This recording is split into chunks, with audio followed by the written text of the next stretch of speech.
for joining this presentation. We're glad to be part of the Bridges and Emerge Solutions community, and we'll introduce ourselves. My name is Pastor Mike Hank. I've been a pastor here in Toledo, Ohio now for exactly today 9 years, and so I'm entering into my 10th year of ministry in Toledo and at Salem. And so I've always had a dream to kind of talk about this stuff. Not because I see myself as better than people or more knowledgeable, but simply just because I love this work deeply. So I want to begin with that preface. I go to a lot of presentations, and it's not about being better. It's not about having more knowledge, but it's just because I really just love what we do. And so the other part of the dream was not only to do this and share that love, but also to do this presentation with my council president, good friend, and fellow community leader, Stan Smith. Hello, everyone. I'm Stanley Smith. I'm also a community worker so far as I love Bridges' work and what we do at Salem in the community, and I'm really excited to be here. All right, thank you, Stan. And so Stan and I will kind of jump in and out of things as we go along, because whatever I forget, Stan will be bright enough to, of course, jump right into it. I know for a fact. So let's get right into it. So today we're talking about utilizing faith communities for the purposes of lifelong accompaniment for people experiencing poverty.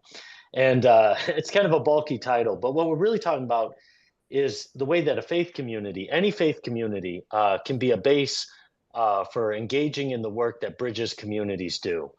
And I think that faith communities are often an underutilized asset, and maybe we don't know how to incorporate them or that spiritual component.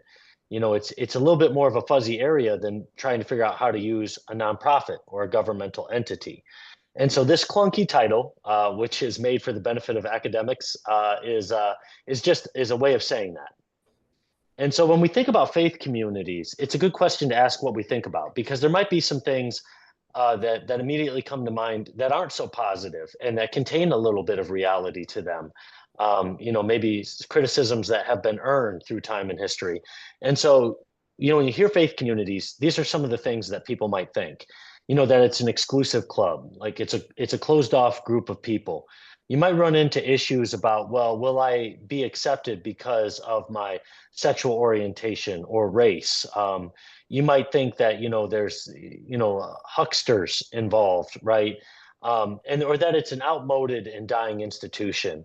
And so there are instances of that in society and in history.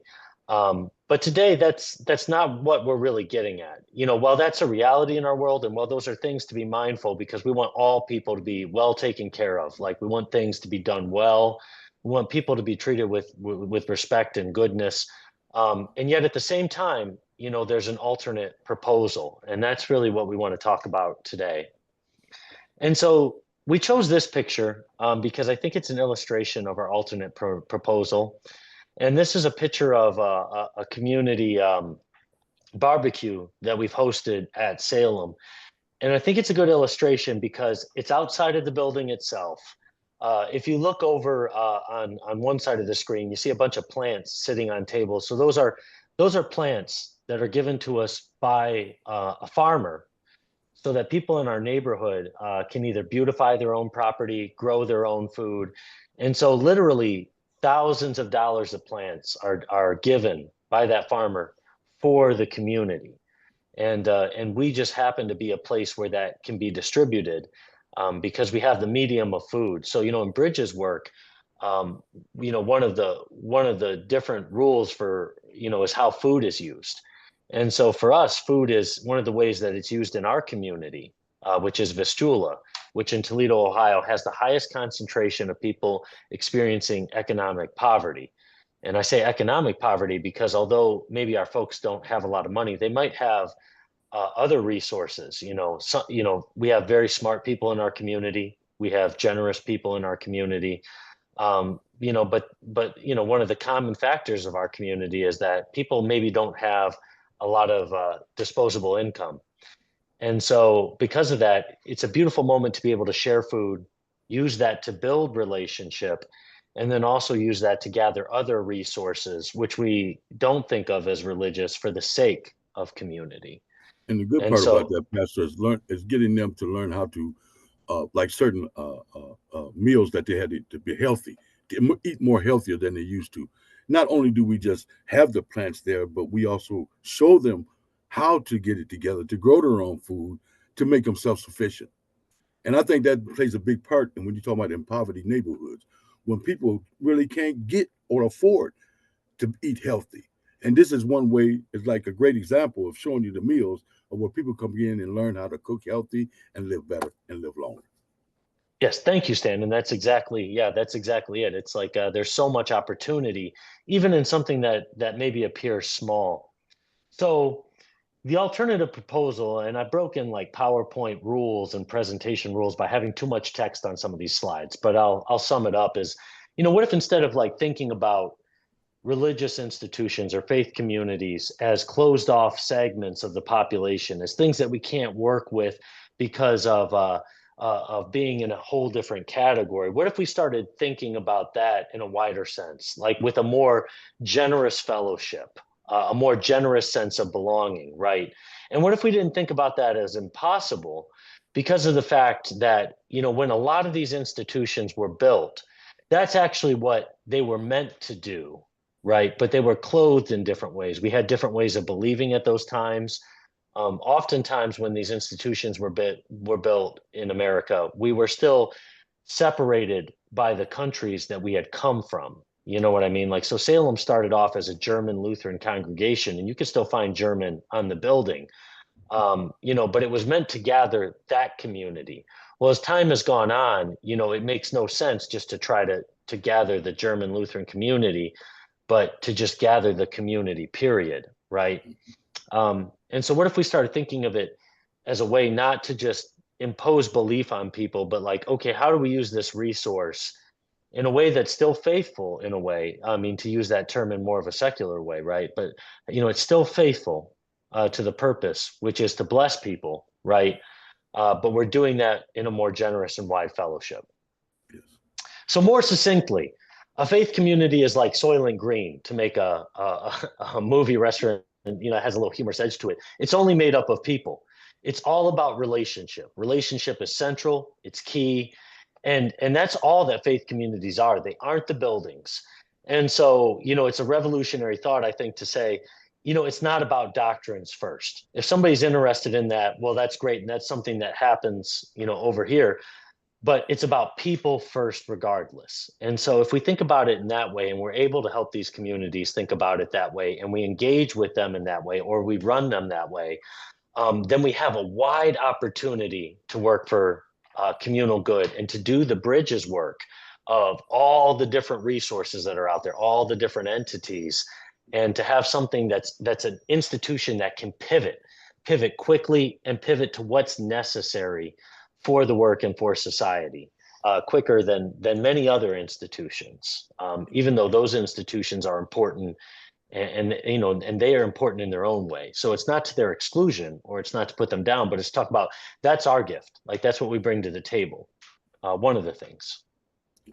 And so in this presentation, we hope you'll walk away with this: an idea of how much you can do with any faith community, a belief that you too can partner with others or work together, and that such work is both, or well, not both, but all three things: possible, desirable, and already happening. And a feeling that, I put this humorously too, if these two goofballs can do it, so can you. You know what I mean? So we don't want you to feel like you can't. So this comes from the Bridges material, and I think that this is a quote that both Stan and I, and really like everybody at Salem, I would hope can agree with, is that no significant learning can occur without significant relationship. And so, if it weren't for the Bridges material, I don't know that I'd know this quote from Dr. James Comer, who was a child psychologist. And so, and really that's not just children, that's all of us, right? Like we can't learn or we can't grow all together if we don't have significant relationships. So we can't grow as an institution without others, right? And by being in relationship with us, others we feel like can grow too. So it's this mutuality of learning. And so this is a different sign. This sign we hung up in Salem recently, because I think after 9 years of ministry, it's one of my ultimate lessons, is that if I'm still willing to learn, then nothing can stop us. from continuing to work in our community. So a quick story, even though I've been talking a lot, is so in 2018, I hopped onto Facebook and social media and I did something dangerous. I disagreed with somebody. And it was a friend of mine from high school. And I adore this person. I think she's a great human being. But she had taken a picture of a church building and it was of a different denomination. And in there, she had said, look at this building, it's being wasted. These people could be using it to house people experiencing homelessness. And it's such a waste. And my reply to her was, well, so and so, like, you could always work with them. Like, you could either, join them or, you don't even have to really join them, but it's just like you could start to get to know them and then you could help to enact that and make it a reality. And the response that I got on the beginning of this was, well, I'm never going to do that. I don't support them and I don't think that's a great. And so, at that time I didn't really want to argue and I didn't want to be mean, but I said to that person and in private was like, well, in order to see that happen, you have the right idea, but in order to see that happen, somebody has to do it. And who better than you? Who better than you, right? Like, you don't have to ascribe to all their beliefs. And in fact, I think a lot of faith communities would welcome that. Like they need help and they want to do the right thing, but they maybe don't always know how. And so I encourage that. Well, it was a few years later, and the same person had started not at that exact building that they had pictured, but they had started doing that in other ways. So this person's in California. And so what they had started doing was with a variety of faith communities, like, not even necessarily Christian, right? Um, started taking meals to people who were in detention centers, people who are immigrants and were in detention centers, and started doing all kinds of just phenomenal work, advocating for people who are experiencing homelessness out there. And that's not always a popular issue. Helping people to have like lodging, trying to help people get housing too. And so this person really caught fire and started doing all of that. And then what was even more beautiful was that when the pandemic hit, which was an awful thing, began making masks, and they shared that with those communities, but they also sent some to us at Salem. So she sent that to us, and I was really humbled by that. And I thought to myself, I know that this person will never be a person of faith. I know that this friend of mine will always be agnostic, atheistic, and that's fine. I still love them, and I think that she's a great human being. But she did that for the sake of the people in our neighborhood, and I'll always be grateful for that. And so the And point is that, go ahead. Yeah.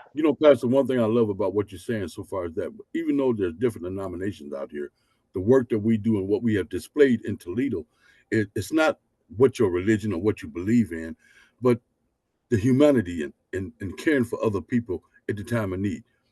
If everyone knows, our community right now, all communities are suffering for people in poverty. And I believe, the faith-based community should come together like what we're doing, come together to reach out to the people, to give them some kind of hope. And the best way to build a relationship with anyone is during a meal. Yes. And so like and that'll come up real quick here too. Is so the point is there's a way without compromising our integrity or inner beliefs in order to find places where we can work together to address concerns or issues or to walk alongside of people. And so here's and just so that this isn't exclusively about Stan and I and Salem and Toledo, I've thrown in just a couple communities otherwise where I see this happening, right?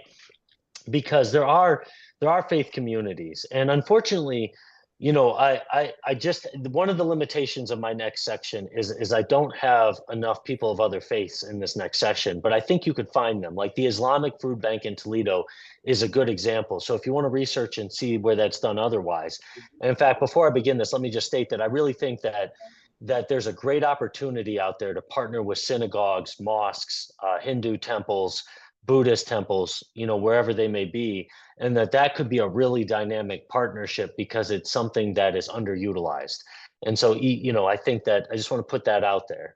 Um, So the first example is a really phenomenal congregation. This is Hepatha Lutheran Church in Milwaukee, in Wisconsin. And so the pastor there is Pastor Mary Martha. And these are some of Pastor Mary Martha's community leaders that we have permission to share all of these things. And so Hepatha, their neighborhood experienced white flight in the 1960s, was heavily involved in the civil rights movement, in a way that I think is astounding. Some of those people can actually be found in biographies of Martin Luther King Jr. Just putting that out there. And so I've actually seen that. It's just wild to me that I've met people that knew him. So at any rate, um, so this congregation does a lot in their neighborhood. I showed up one time on a Sunday and they had the mayor passing out baby diapers, right? And so think about the kind of influence the people in that neighborhood exercise in order to get a mayor to take a weekend to pass out baby diapers. Now, he's not there to advocate one faith, but he's out there to try to assist their efforts in infant mortality, right? And that's the kind of opportunity that I think is present. And so they're probably even more so than us. I really think Pastor Mary Martha has done a wonderful job, and Hepatha's a real shining light. And so, a few things, they partner with a local school. That's one of their big partnerships. And so they'll do staff appreciation dinner, a dinner for people in the neighborhood for both a winter holiday celebration and then a Black History Month celebration, a fifth grade graduation ceremony. And then they have a really strong lead-free initiative. And what makes this really strong is they found that a lot of the children in their neighborhood were suffering from, they had more so than Toledo issues with the water pipes, but it was also like Toledo lead paint. And so one of the ways that they addressed this was to, a young person in their neighborhood wrote a book that is out there, raises awareness, and it's called Lead Free Superhero, by a young man named Aiden. And so they also give out water pitchers. So a nurse who also, works in the neighborhood through Hepatha, and there's no discrimination there. You don't have to be a member in order to like utilize that service or to get those water pitchers. They just want people to have it. She researched the water pitchers and so found one that takes out 99.9 of dissolvable solids, and it also filters out lead. And so they buy these in bulk and then they just distribute them. They teach people how to use them, how to replace the filter. And so we've kind of copied them in that respect, because once I heard it, I realized it was just such a genius level idea. So simple, but so impactful and so graceful. And so they have a coalition on lead emergency. They also do advocacy. And so it's reached all the way to the White House. So Vice President Kamala Harris has uplifted to them to the point where one of the mothers in that group, Deanna, was featured at the Democratic National Convention, right? And it wasn't for the purposes of promoting Hepatha, but it was for the purposes of trying to put a dent in lead poisoning in this neighborhood, full of people of color in Milwaukee. And so, it's amazing. And you think about what that means. I guess I don't have to spell it out for people what that means and just how precious and wonderful that is, that something like that is possible. So also, another example, Reading, Pennsylvania is one of the communities in America that's frequently a contender for the city wrestling with the most economic poverty. And so I've highlighted a couple of ministries from there. This is a pay-as-you-can cafe called Cafe Esperanza with Pastor Mary Wolf, recently retired. And so what they do is they encourage people to sit down, have relationship. If you can get a meal for free. You can pay for a meal if that's something that you can afford. This is an example of the meal that I got when I visited there, and it was absolutely as wonderful as it looks. And it was sourced by local farmers, provided a lot of the like the eggs, the jam was made locally. And so it also employs young men from the neighborhood. And so, I think it's just this really, really wonderful opportunity that they've created there. I saw children get off of the school bus and then they directly went to the cafe and they got fed. And then I was told they also stopped there for breakfast in the morning. And so it wants to provide a dignified experience as well. That's wonderful. And then Common Ground is a recovery ministry. So, not only do they use the scriptures that they use, but they also incorporate Alcoholics Anonymous into everything that they do. And so they work with their county's council on chemical abuse. And so they do that. They appear there in a parade for that organization. And then one of the things that they're reaching out in now is that they're getting a grant to do mobile shower units, as well as providing the laundry days at a local laundromat that they do for people experiencing homelessness. And so they've realized that a lot of people that face addiction are also people that might wrestle with homelessness. And so they're sort of expanding how they interact with people in their community, and how they help provide and add to what's in that community. So that's another thing. So now, moving on, we have the diverse partnerships and membership of Salem, which I think is really significant because, um, we wanted to do something new. So we're the first and only Lutheran church I know of to do this, and I don't know that I should point this out because it might make some bishops in other areas mad, but our bishop allowed us to do this. And so we were able to rewrite our constitution at Salem so that people who are partners with us can also be on our board. Now, unfortunately, with the legalities, they aren't able to be officers, even though I wanted to push for that. That would be like a whole nother level, right? But they are able to be members of our board. And so with that also, we have put on a non-discrimination clause, because we thought that, there are other organizations and workplaces and entities where, you can't discriminate. And so we wanted to put that in there for people of different, so if we have somebody on our board and they begin to discriminate or express sentiments that discriminate by race, ethnicity, gender, sexual orientation, religion, age, or any kind of characteristic that is accepted as protected, then we have the right to ask them not to be on our board anymore. And that's a big step, I think, for faith communities. And so we've kind of pushed the envelope in a way on that. But I think it's important because if we actually want to work with our communities, I think that it's important that we don't discriminate. And that's so important, Pastor. When you're talking about today's culture, don't have a religious background. A lot of churches are getting empty now, and I remember growing up when the churches played such a big part in the community, and I'm so glad that our church does that. So far, don't discriminate or allow other people to come in because we have all different types of people that are affiliated with us and help us do the work that we do. And when you talk about people living in poverty, that gives them opportunity to break down those barriers, to bring them to build those relationships, and to bring people closer together. When you get that trust that comes in, and a lot of these people eventually sometimes go through a getting ahead class or go through a bridges out of poverty training, and boy, and everything's explodes. They turn hopelessness into hope. So I love that Yes. part. Yeah, and so like, we're able to work with, for instance, we have our farmer partner mentioned earlier, Cindy Bench, and just all the things that she's able to do and bring. So this is somebody coming into the city from, being, from a rural context, right? And so that's one barrier that a faith community, any faith community, is able to sort of jump over, right? And so, we're mixing that kind of culture, right? Um, and then Joe here is a Unitarian Universalist. So he comes every week. And I mean, it's a little less glamorous, but somebody has to do the dishes, when we're cooking a home cooked meal. And Joe does that. And so, Joe talks about, so he belongs at Salem. So Joe could be at our board, right? Like he's just as much a part of Salem as so many of us. You know what I mean? And then next to him is a judge, Judge Coolman, and he volunteers and gives back in the community. And so think about the kind of social capital that all provides, right? So this was our crew also, I should add, that braved the pandemic. We went down to a skeleton crew. We stayed distant. We took the masks off for this picture, briefly, but other than that, we stayed 6 feet. We served all through the pandemic. So these gentlemen here are real heroes, and as volunteers, like I'm a pastor, I kind of had to be there, but they're real heroes. So at any rate, and next we have Mohan. So Mohan is actually a former UN diplomat from India.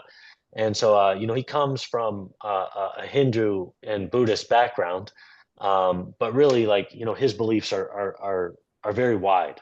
And so, and it's been great to understand more of that. And so, Mohan just talks about fostering a deeper sense of understanding, the warmth and togetherness, um, compassion, irrespective of race, faith works, it works profoundly. And so, he talks about how important it is. He says he feels honored for being able to participate in the work. And so Mohan too is somebody that can be on our board, and that is a big part of Salem, and his voice matters in what we do.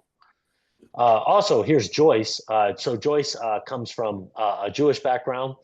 Um, and so, her big thing is really just people learning and listening from one another. So this picture is of her sharing with some of our young adults in the community about her faith and about what it's been like for people of Jewish descent and background and belief. And so, that's it's a precious thing, because I think we have to really understand that, just so that people aren't victimized in this day and age. It's good to be aware of people's histories. And And it's so, so important. It's so important that those people come in, because a lot of the people in the North End never leave their neighborhood, and bringing in different people with different cultures gives the people in the North End a great a outer view that there's more than just to my neighborhood out here. And these experiences, I tell you, we work really well with our young and our adults, and we learn about more cultures. It gives them more adventurous, and it opens up their minds to newer things. And I love it. yes, and that's a big part I skipped over. Um, and Jim here is a retired boiler maker, and so he's also a volunteer award winner for the state of Ohio, as was Cindy the farmer. Because we tried to care about people by recognizing them as well, and the ways that they've given to communities. And so I highlight Jim because at one time, Stan and I were doing a furniture ministry for people in the neighborhood that were experiencing poverty. And we were doing, it was backbreaking. We were using a church van. It wasn't the best vehicle for it. And so Jim here had a trailer and a truck. And so he was better equipped. He had a barn to store stuff. And so he just kind of took that over from us. And not only that, but he took it over from us.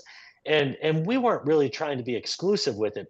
But when he took it over, he made us look exclusive with it, because he made it so much more, because he had more time. And so I highlight him because now he's serving, as he lists here, like Lucas Metropolitan Housing, Caring Transitions of Ohio, which is a hospice organization and an organization that helps them. When somebody passes, they help the families to deal with the stuff that is left behind, the material goods. The Helping Hands of St. Louis, a resale store in Port Clinton, and then really, really importantly, Waters for Ishmael and social services for the Arabic community. So he's been really, really, really helpful in tending to the needs of people who immigrate here from other countries to Toledo in ways that have been profound for him and for others and organizations themselves. And I have learned a lot from his work. And it's just wonderful. It's just wonderful that he's made it so much more. And so, And and the great thing about that, a lot of people when they come in, they get their first apartment, and they trying to get ahead, and they trying to get their lives together, and the smiles on their faces when Jim and I take them furniture is unspeakable. It's a feeling that you get. You really done help. So they are so grateful and thankful that they got a bed to lay in, they got a refrigerator to go to, they got a table to eat on, or a couch to sit on. So that plays a big part. You'd be surprised how many people go through bridges and getting ahead, uh, who struggle in that area, because housing is such a big issue all over the country. So that's one great help what Jim does. well, yeah, and it's an instance too, I think, in which, like, being located in the neighborhood and being around people in the neighborhood, it's an instance in which, collectively the people in our organization noticed the gap. And even though, it could have been much more robust, like we're not like the furniture bank of Central Ohio like Columbus has, but we at least began to address it. And then somebody came along, was able to take it and make it better than what we did and grow it. And so it's an instance of like the genesis of something that meets a community gap. So, and then the final one is, I thought it'd be really wise. So Alfonso here is like somebody that's from the neighborhood, grew up in the North End, still lives there. He's done a great job of advocating for himself, advocating for the neighborhood. Right now, he is helping to bring to the city's attention and get a law in place so that people can't speed by paratransit vehicles, just like they can't speed by a school bus when it's stopped.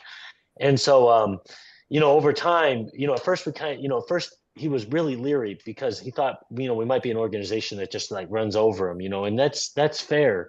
How many people in our neighborhoods have had that experience? But over time, we've really worked well together, and intentionally, like we've tried to like create a relationship in a situation where he feels safe, where we're not trudging on him. And so he really sent a humbling and glowing review that I just, I didn't expect. But he so at any rate, he's done a lot of stuff, a lot of neighborhood cleanups, like, to the point where now the city does that for every neighborhood. And that's a program they just started this year. But prior to that, Alfonso was the one mostly running around cleaning up areas of the North End, not just our area, but more. And so then he ended with this quote, which is, "They are so much more than a neighborhood church. They are a community leader, a cornerstone of hope, and or a cornerstone of good, and an activist of hope." And now that's unprovoked from us, but that's like exactly what we want to throw out there is wanting to be so much more than a neighborhood church, to be something that gives back to the community, where even if Salem closed, there'd be a momentum where the community could turn that into something useful, and there'd still be a way for people to connect and do good in society, not just a millstone of a building left behind, but that there be something out there that cares for the community. And so Salem's not in danger of that, but I'm just saying, like, that's what you want. So now we're going to turn a little more to the work that we do at Salem, having highlighted other people and other organizations, because we didn't want it to be exclusively about us, pure big headed and all that stuff. And so now we're doing this, though, I think, not to say, hey, we're so great. And we do think that, like, we do take pride and have self-esteem about this stuff. Um, but let's not pretend that this isn't stuff other people could do. Let's not pretend that other people aren't doing it around the country. Let's not pretend that it's something that each and every one of you either do this in your own organizations, or you could do this through faith communities, or it might give you some ideas. So we're just sharing it, I think, just because it's examples, and well, because we love it. So here's our Tuesday community meals and resources. And so I really want, to turn over to Stan the majority of this part. Yeah. One thing I love about the community meal, what better way to bring people together to get better relationships than over a meal? I tell you, when we first started off, it was, oh my God, the people was not at the best. They was demanding, they was disrespectful. There was a lot of things going on, but we showed the love. We was committed to Tuesday. We let them take many meals as they wanted, because maybe some people that might be the only meal that they get for a day or a week. The good thing about that, sharing a meal and doing this every Tuesday, is building those relationships, inviting them to different programs that we have, and watching their lives change. So that's what I enjoy Tuesday meal. That's one of the highlight of my life, is being able to interact with the community. We laugh, we joke, we have fun, we have resources there, we help them out in any way that we can. The good thing about it is we don't do the work for them. If you won't change, what do you got to do? You just got to do the work. So if we got the resources for you to do the work, to get your needs met, to do better, they look at Salem like as a sanctuary, a place where they can come, where it's trust, that they can get the answers that they want, get the help that they need to get their needs met. And I think that's what the most important thing about having a meal. Anyone can do it. And I'm grateful to be a part of that. We take turns cooking, Pastor and myself. We the meals are healthy. We get free vegetables. We get I tell you what, if North End has changed very much when it comes down to having a meal every Tuesday, and they look forward to it. And that's one good way to build up great relationships with your community and be able to get the word out on that. It ain't always got to be this way. Do you know? We got people, sometimes they don't have formula for their kids, or they don't have diapers, and we try to provide all these things, not as a way that you can come get for free stuff. Don't It's not that. But we try to help people really that are in need, and it ain't just about food. Right, because we also like have the resources there. So it's kind of like, there's a nurse for a base of health checkup that will show up a couple times, maybe a month. And has a list of people that they can refer them to that will take, the health insurance that's pretty prevalent in our neighborhood.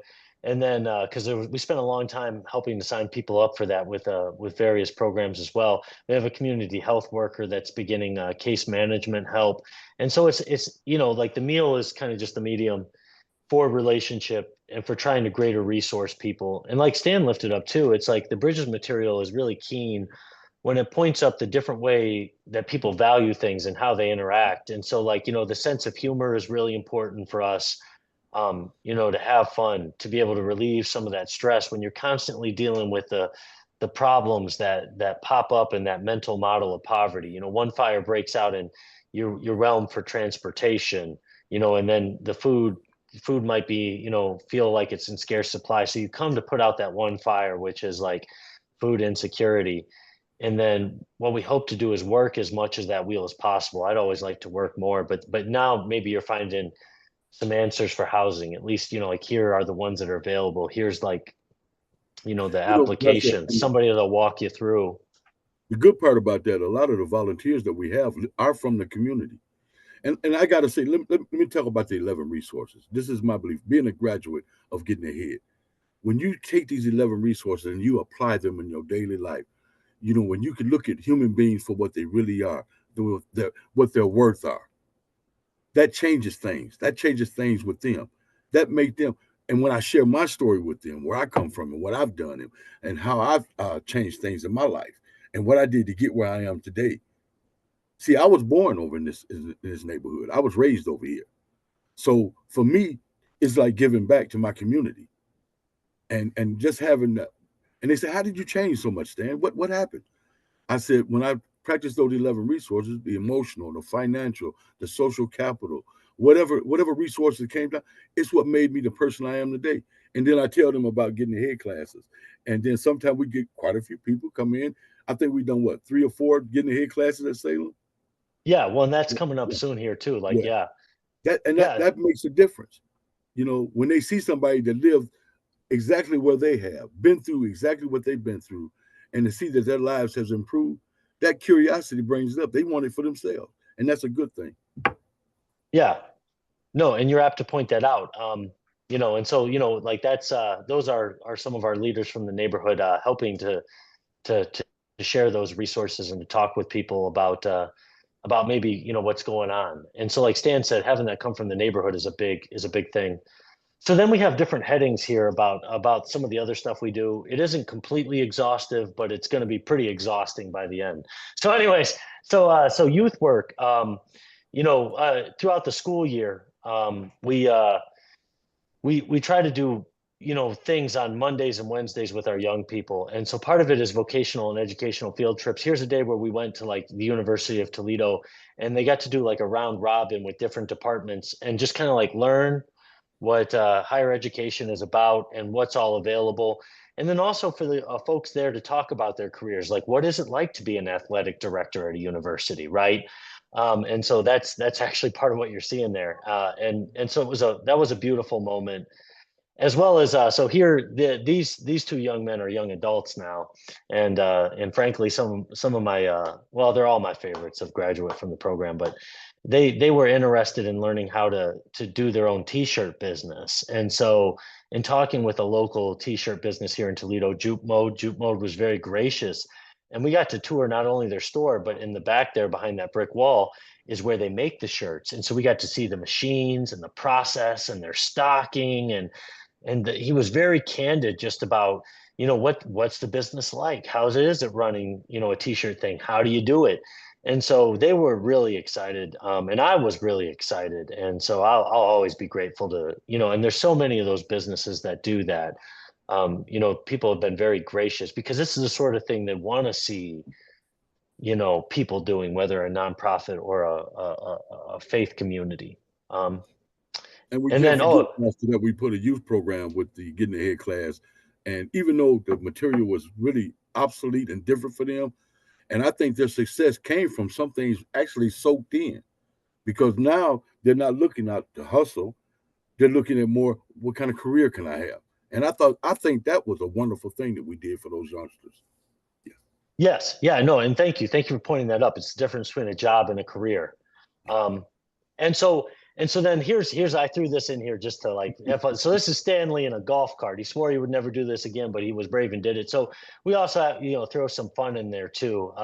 And so during the end of the year we do go-karting because both it's fun, and although it's not the same as a car, it's a way of kind of getting the young people like used to being behind the wheel a little bit, right? And so that's something that's really joyful here. And so Stanley here was man, he really gave those kids a run for their money on that one. I suffered that day. Yeah, yeah, it's just like you get to a certain age and it's like the kids are slamming into your cart and I mean, you're gonna pay for it for days. So anyway, so then we have community events. And so, this is again one of our community cookouts. It's time, just, we hang out, we talk with people, we lounge around, we share food, we hear their stories that informs what we want to engage in. Our young people, whether young adults or teenagers, can, they'll show up, once the relationship is strong enough, they seem to show up of their own volition to help us serve. And so that's always a humbling thing too. Um, and then, along with that, like here was our trunk or treat last year. Um, and so that was a beautiful thing with a lot of different partners. Like health department showed up, and helped out with that, and other nonprofits and entities like our Toledo Design Collective. So that's an urban planning group, right? And so think about it, that's an urban planning group passing out candy and stuff. So that you think about that, that's pretty sweet. And then people from different faith communities, and people from our neighborhood who are kind of front and center in this picture, and the pride that they take in making that a success, right? So it's not even just putting on neighborhood events, but like Dawn there, who's in the yellow shirt, or Dolores there, who's in the white coat, are instrumental in making that happen. And then Tina there, who's kind of dressed in that green Care Bear, right? Like they're instrumental they're instrumental in that. And so then meal of thanks. So this is what we do for Thanksgiving. And so on the left, we have some of our volunteers. They sit down in the same room as people. Maybe we want to mix them up at different tables. So we still have like goals, but still, sharing that meal. And so this upcoming year, we made a new partner, the Greek Orthodox Cathedral. And rather than duplicating services, we're going to combine and we're going to do it together. And they have a little more space. So we're going to take our resources, we're going to share it with them. We're going to do it in their space because we wouldn't do that if we didn't feel like it was a dignified experience. But what they've provided in the past is a dignified experience for people, and so that seems like a great way for us to go. And the And fun so, in that, that's the fact of the fun in that is the community actually serves the volunteers for the first time. And that's like, oh, it's like a turn of the table. So that's their way of saying thank you for all the services that they gave throughout the year. right, because like bridges, bridges, you want to gather people around a round table. That's kind of the image. And so, I think faith communities and many institutions can do something that I've sort of coined for myself, which is like segregation by serving, right? And you can easily start to fall into that. And so, like Stan said, you mix it up a little bit. You don't want to exploit it because that could look kind of bad too. But how do you mix it up so that one person isn't always perceived as the giver and one person isn't always perceived as the receiver, but to sort of try to like balance, you know what I mean? So I think that I thank you for pointing that out. And then you have to forgive it. I had to selfishly throw my cat in here a little bit, North End stray cat that's now my cat. And so at any rate, but there's also holiday support for families. It's not something I often point up because it tends to look a little more like like charity necessarily than an empowerment model, but it does go a long way for our families. And so there's a way to work with parents there so that they can sort of like give the holiday that they want to give, regardless of like which holiday they're supporting, just holiday. And And the good thing about that, Pastor, is that the relationship that we have with these families who've been coming up, we know their situation. And being able to provide just a little something to help them out for Christmas really put a smile, not just on their face, but their kids, right, and they really appreciate that, you right. know. Well, and even if it's another, like, even if they celebrate something else or celebrate like, no specific holiday in general, like it's still just, it's something that we all engage in. So it's like part of being part of the wider culture and not feeling so divorced from that. And so then purely supporting other organizations, I thought that this was important to throw in. So there's a great urban farm in a different neighborhood called Junction. And so recently with people from our neighborhood, we've tried to like not, our primary thing is we're really trying to take care of our neighborhood, especially since it faces so much need, but other communities do too. And so we've tried to find touch points to do that. And so a recent one that we're really grateful for is supporting Urban Holistics. It's an MB, I think it's a MWBE. So that means Minority and Women Business Enterprise in our unless I'm butchering that. I hope I'm not butchering it. But in the Junction neighborhood, it also gives back to that neighborhood. So it's not only like a great livelihood for somebody who really puts their heart and soul into it, Sonia, but it's also an entity that gives back. And so now, by their choice and volition, they share extra produce with people in our neighborhood. And that's not a partnership that we started investing in to make that happen, but it's something that started happening. And so that's really humbling and grateful. And so here you see Cindy Bench getting her volunteer award because she helped to partner and start that organization as well as what she's given back to us. So she's really like, and so we applied for a state award and she was recognized. And so, at any rate, this is Soaring Art Studios, and so they're in a whole different community, man. They're in like I think it's oh God, please don't let me butcher this. I suddenly get my small like rural Ohio towns mixed up, but they're over I think near like Bucyrus perhaps, and but really what's important about them is they have art opportunities and employment opportunities for people of differing people of with developmental disabilities, and so they work together as one organization and they do these art projects and they get state funds in order to do this. So they travel all over Northwest Ohio doing this donuts and discussions project where one group would paint the donut somebody else had made, and then you would make donuts and a different group would paint them. And so you had discussions around differing abilities and differing social locations while you did that. And I didn't realize this, but at the end you were for participating you got one of these donut boards, and so now that features prominently in Salem. And so they've stopped by and done stuff for our youth programming. And so I'm in process of thinking about ways that we can give back to them as well. And so that's just a wonderful thing that's kind of manifested in our region lately. And so then health and infant mortality is another area that we engage in with other nonprofits in our area.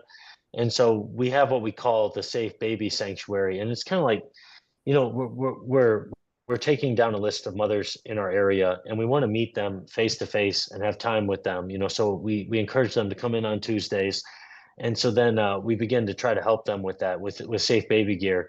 And so we've looked at both the leading causes of infant mortality in our area, since our neighborhood has been historically one of the top five in our area, and then also like nationwide, what are some of those causes? And so a lot of it has to do with safe sleeping, and our health department already does a good job on that. So they do a phenomenal job on that. So we don't duplicate that bit, but we go down to the next series of causes, which are accidental poisonings, and then also car accidents. And so we when we're able, we insist with wealthier partners to help provide well-researched car seats and baby gates, because those are ways of getting at those issues. And so and there are other items as well, but those are really like the main two, as well as the aforementioned water pitchers that they do in Milwaukee. We've learned from their research and work what's best there. And so we get a municipal discount when we order these massive amounts of the water pitchers. And so the company works with us. And so we get this municipal discount, and that literally allows us to buy more of the water pitchers. And so we get them at way under retail rate. And so that's very generous of that org. Yeah. And so and then community baby shower, right? So the aforementioned things. And so this year we'll be hosting that with a partner with the aforementioned Greek Orthodox Cathedral, and to make a bigger impact.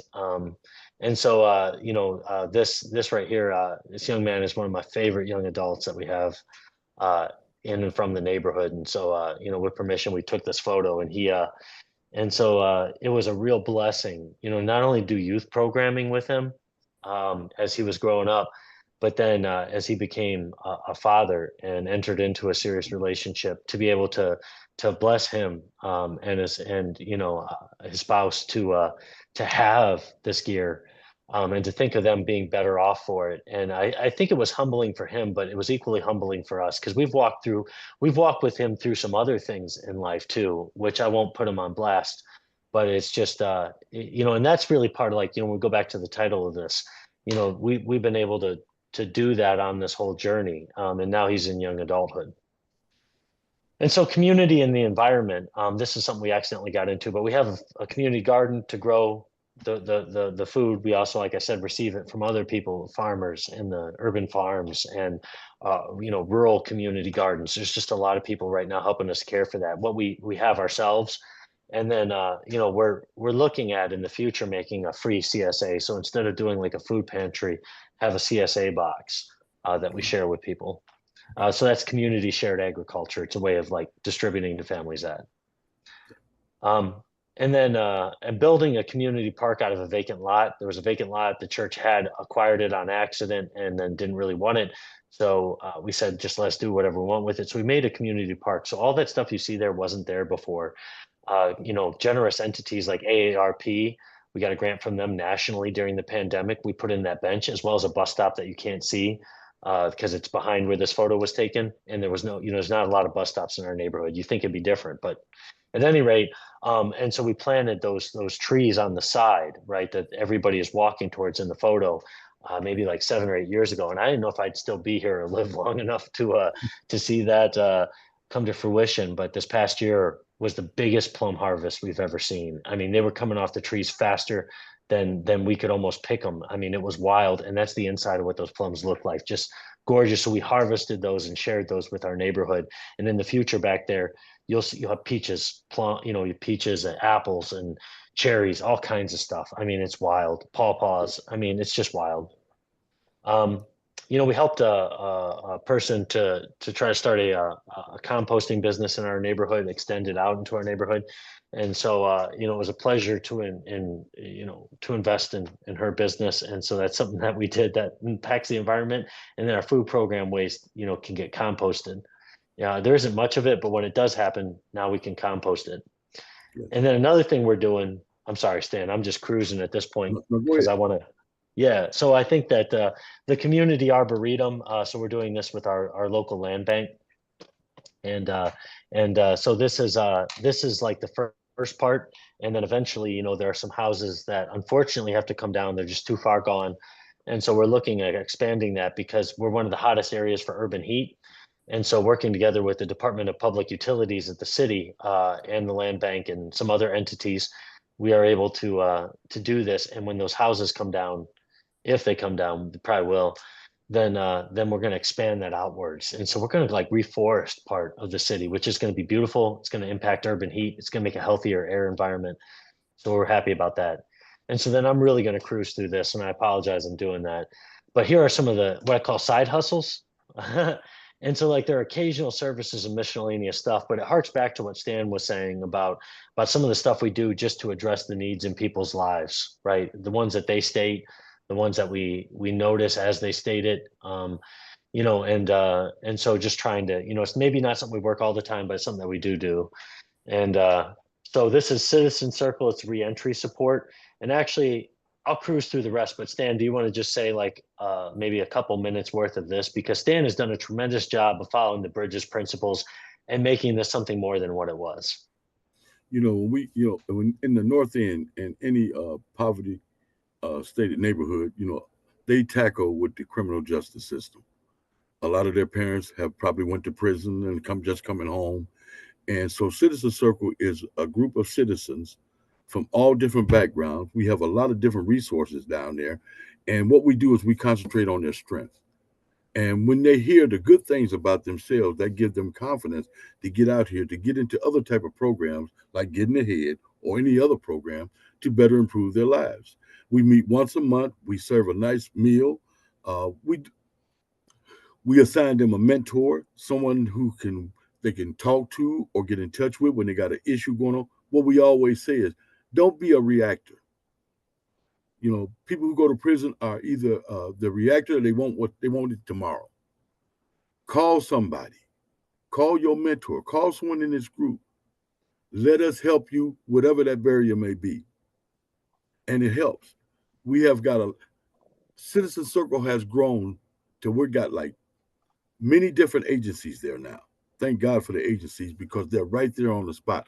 Housing, medical, mental health, whatever needs that we have, that they can get their needs met, so that they don't have to, so we can cut down recidivism, to keep them at home, to get them more involved to what it is to really be human, and to change their lives to become productive members of society. That's the most important thing. And that's why I Right. So love Citizen Circle.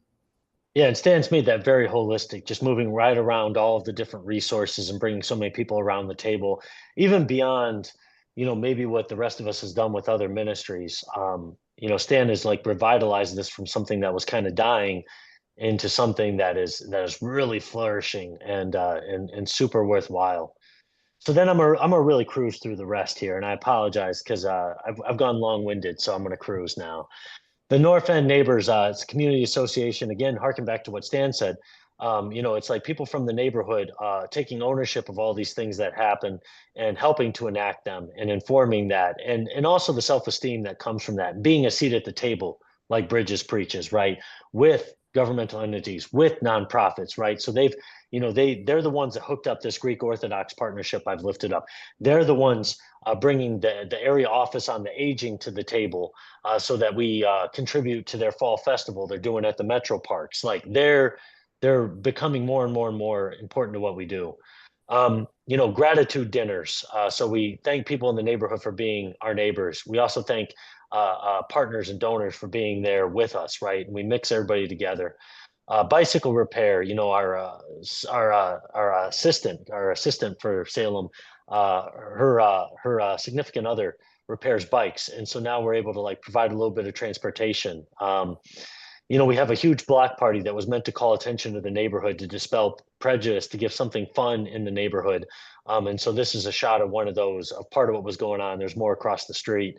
Um, we occasionally do big art shows. So on the one side of the screen where the young man's looking up, that's at an actual art gallery in downtown Toledo. They sold their art. The kids made thousands thousands of dollars off their art shows, not individually, but corporately, and that each went to each individual artist. And then on the left is a picture of a blending of the Mona Lisa and Rihanna that one student came up with. So that was an awesome painting. And that painting, she was able to sell that for quite a bit of money. And so at any rate, mural painting. So this is at Children's Services. We help to paint their mural back there at their playground, which you'll never see because it's a restricted area, but it's a beautiful rose that she got to like kind of put her own design there. Wonderful opportunity. Cooking Up Change. This is a program Stan led from a generous grant from Lucas County when in their reentry efforts. And so young men in our neighborhood were able to learn the skills of cooking. So not only for life, but potentially vocational, wherever they may go in life, that's a good skill. And so annual neighborhood cleanup, you'll see Alfonso there. He participates in the one that we put on as well as all the ones he does. And so, annually we would move 6 to 10 tons of debris out of the neighborhood. And that's a picture of almost full dumpster. Getting ahead classes, like, as we stated throughout, and Stan has done a good job. I said, Stan, I might accidentally skimp on some of the material, forget to add it. And so Stan's done, I like to say thanks, Stan, for making sure that we highlight the material. But that's something that we put on for people in our neighborhood, and it's been a really good thing. It's been an empowerment class model that's given variety in life to what we do. And so then finally, this is a perhaps incomplete list of all of our partnering. And I don't say that to be a braggart, but I put this out there just to quite simply say, like, there's so many opportunities, especially when you're a faith community. As long as you can relate it to that background and talk about how it's a blessing, it's probably fair game, right? As long as it's not unethical. And so, and there's just so much there and so many good partners. We've been lucky to work in this community. We've been fortunate to work in a Bridges way. And so I'd like to kind of end again with that quote and just say thank you now that we have about 30 seconds left. So we'd like to say thanks to everybody for allowing us to do this. We'd like to say thanks for people for being here, for looking at this material, and you can reach out to us at any time.